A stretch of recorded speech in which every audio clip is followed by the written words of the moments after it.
En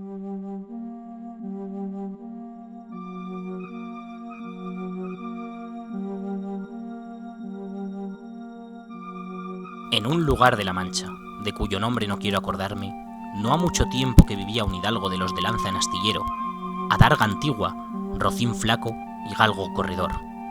Una olla de algo más vaca que carnero, salpicón las más noches, duelos y quebrantos los sábados, lentejas los viernes, algún palomino de añadidura los domingos, consumían las tres partes de su hacienda. Así dicen las primeras líneas de una obra maestra de la literatura española, escrita por don Miguel de Cervantes Saavedra, soldado, escritor, novelista, poeta y dramaturgo español. Nacido un 29 de septiembre de 1547 en Alcalá de Henares, en una familia compuesta por 7 hermanos y su padre, el cirujano Rodrigo de Cervantes, y su madre, Leonor Cortinas, se traslada con su familia a Valladolid en 1551, ciudad en expansión que les permitió prosperar durante los 2 años que allí residieron. Partieron hacia Córdoba, ciudad en la que Miguel comenzaría sus estudios escolares y donde nacería su gran afición al teatro. Es allí donde conocería el mundo del vagabundeo, la delincuencia y la prostitución, o lo que posteriormente pasaría a llamarse picaresca española. Se forma en pleno auge del Renacimiento y vive con gran intensidad los primeros años del siglo XVII, en los que el clasicismo da paso a la problematización y exuberancia del barroco. Los últimos descubrimientos documentales están avalando la idea de que Cervantes se inventó a sí mismo. Fue un autor que se fue inventando a sí mismo. Uno es su origen y otro es la proyección biográfica que él quiere dar de sí mismo en sus obras o en los documentos que aparecen. Es muy interesante eso, es casi como un juego de personalidad en la que Cervantes construye quien quiso ser. O sea, se puede decir que para él mismo era uno, pero de puertas para afuera era otra persona. Sí, y de hecho luego también para toda la historiografía que ha venido después no hay un Cervantes, sino múltiples. Hay un Cervantes en el que ha sido apropiado por parte de los tradicionalistas o conservadores, otro Cervantes que han hecho propio los progresistas, otro Cervantes que han hecho propio los que han buscado conspiraciones. Es decir, no hay un Cervantes, hay muchos Cervantes.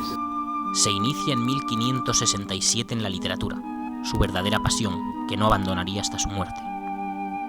2 años más tarde, viaja a Roma para entrar al servicio del cardenal Acquaviva, para en 1571 combatir en la batalla de Lepanto, donde fue herido en su mano izquierda y lo que le dio el famoso sobrenombre de El Manco de Lepanto. Durante su vuelta a España es capturado por los piratas berberiscos y el renegado Arnaute Mami y llevado a Argel, donde pasó 5 años en cautiverio hasta que fue liberado previo pago de un ostentoso rescate por el trinitario Fray Juan Gil. A su vuelta, se zambulle en la vida literaria de Madrid. Contrae matrimonio en 1584 con la hidalga doña Catalina de Salazar y Palacios, aunque previamente había tenido con Ana Franca de Rojas una hija natural, Isabel de Saavedra. Tan solo un año después de su casamiento, publica la primera parte de La Galatea, una novela pastoril escrita en 6 fascículos. Nombrado en 1587 comisario de la saca de flotas y rentas reales, recorrió hasta el año 1600 toda Andalucía, recaudando los impuestos y suministros para la flota real, siendo encarcelado por la falta de honradez de un subordinado amigo del desfalco. Se traslada con su familia a Valladolid en 1603, donde será apresado por la falsa acusación del asesinato de Gaspar de Espeleta. Estas 2 nuevas reclusiones le permiten conocer a fondo el mundo marginal que se observa en sus novelas. Es en esta ciudad en la que ultima en 1605 su obra por excelencia, Don Quijote de la Mancha, considerada la primera novela moderna y una de las mejores obras de la literatura universal. Vuelve a Madrid definitivamente en 1607, ciudad en la que publicará en 1613 sus novelas ejemplares, una serie de 12 novelas cortas que obedecen a un carácter didáctico y moral que está presente en cada uno de los relatos. Esta será una época de gran producción literaria, ya que publicará también su poema Viaje al Parnaso, además de 8 comedias y 8 entremeses nunca antes representados. Sin embargo, su obra más destacada de este momento es la segunda parte de El Quijote, publicada en 1615, obra de plenitud, escrita según el propio autor, con el propósito de acabar con los libros de caballerías a los que satiriza. Pero sobre todo lo que conviene es parodia, pero entendiendo la parodia de una forma mucho más amplia de cómo se suele entender. No es solo una parodia de los libros de caballerías, es una parodia de todos los géneros narrativos que hay hasta ese momento, pero también es una parodia del formato libro, de cómo se estructuraba un libro. Es decir, lo paródico, la parodia es la base que construye el texto. Pese a ello, la obra trascendió más allá de las intenciones del autor, y lo que empezó como una graciosa novela cómica se elevó en su segunda parte a la categoría de una síntesis de la vida humana, en la que lo ideal y lo real se contrapesan. Un año más tarde, y con la satisfacción del trabajo bien hecho, muere en Madrid, un 23 de abril, publicándose, 2 años después, en 1617, los trabajos de Pérsiles y Sigismunda, novela de fantasía y aventuras. La lectura tiene que tener un cierto misterio, tiene que provocarnos la distancia justa, porque si es mucha distancia lo dejamos, pero tiene que producir la distancia justa para que ese misterio nos lleve a seguir investigando, a esforzarnos, a leer, a pensar que hay más allá, y eso lo provoca el Quijote.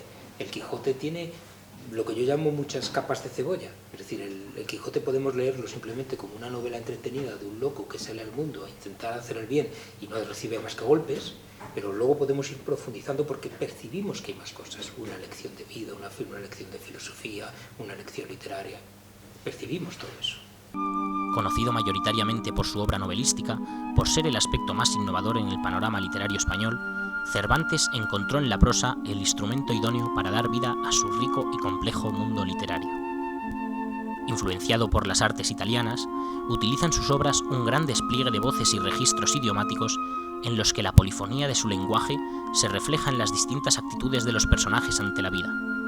Enfrenta así voces y registros discordantes en los diálogos, de manera que en sus obras todo está hecho para que el lector obtenga un provecho intelectual y moral, es decir, para que alcance placer con lo que lee. Vamos a ver, cuando se habla de los libros más vendidos actualmente, el anglicismo bestseller, ¿no?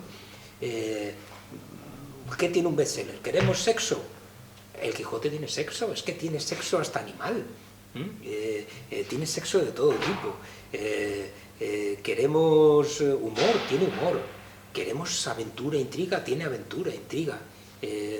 Queremos enredos que parece que no sabemos cómo se van a solucionar, lo tiene. Es que tiene todo, tiene un lenguaje además vivo, muy actual. Una de las cosas que sorprende, porque claro, muchas veces cuando leemos el Quijote de niños, que es o en estas versiones edulcoradas en las que solemos trabajar a los clásicos cuando somos niños y adolescentes, resulta que ahí se han eliminado todas las palabras soeces, todas las situaciones que parecen inmorales, y de repente empezamos a encontrar, abrimos el Quijote y nos encontramos que se llaman hijos de puta, que se llaman de todo, que se golpean, que se pegan violentamente, que se ríen unos de otros, situaciones tremendas. Divertido, entretenido, ameno, sigue siendo.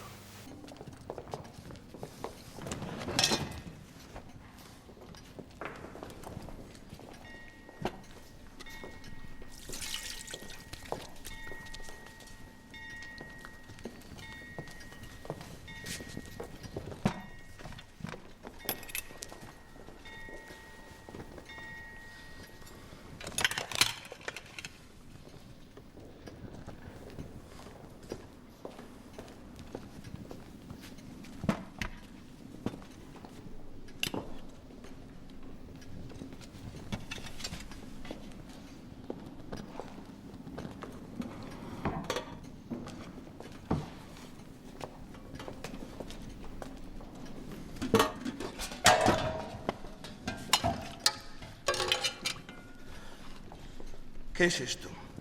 ¿Comida o juego de manos? No consentiré yo que un gobernador coma cocido, que es comida de villanos. Bueno. Pero estas perdices Sí que son comida de príncipe. No, no, de esas perdices no, que le va la vida. Están envenenadas. Son veneno para los gobernadores. Me dé lo que quiera o le hago azotar aquí mismo. También hay una ternera muy tierna, bien condimentada con cebollas y ajos tiernos. Pero el caballero Don Quijote no quiere que el señor gobernador coma ajos ni cebollas. ¡O me da de comer ahora mismo o hago un estropicio! Con narradores sencillos y naturales, los personajes de sus obras dependen de su psicología, condición social y experiencia de vida, lo que hace que sus obras sigan un formato que resulta atractivo para los lectores. Creador de un estilo ágil y fluido, su obra lleva al lector a penetrar en un mundo fantástico que le hace olvidar todo su pesar y le adentra en un sinfín de aventuras, a cada cual más increíble que la anterior. La virtud de Cervantes es construir una novela que parece que no está hecha. Es una novela viva que podemos ir viendo a lo largo de la novela según van avanzando los personajes. No lo olvidemos, es una novela de camino, es una novela que sucede en un camino, van de un sitio a otro, se van encontrando personajes, van apareciendo situaciones nuevas, novedosas, que sorprenden al propio narrador, que sorprenden a los personajes y que sorprenden a los lectores, que asiste al mismo tiempo que los personajes o que el narrador a los acontecimientos. Su obra influenció enormemente la literatura española posterior, de manera que la literatura española del momento no podría concebirse de igual manera sin la valiosa aportación cervantina. En el siglo XVIII, por ejemplo, la figura de Cervantes, sobre todo a través del Quijote, la influencia del Quijote es fundamental, penetra sobre todo en los ámbitos del costumbrismo. El padre Isla escribe una novela basada en el Quijote, o los autores lo recuperan como los autores del neoclasicismo, del primer romanticismo, como el gran costumbrista español, Y a partir de ahí la influencia de Cervantes crece y sobre todo se diversifica, pasa de ser solo un autor de humor a ser un autor costumbrista, a tener toda una visión de España, a ser una visión del vitalismo psicológico, y ya en el siglo XX a ser el incuestionable gran novelista que fue, con todas las virtudes técnicas que tuvo y que aportó a la literatura posterior.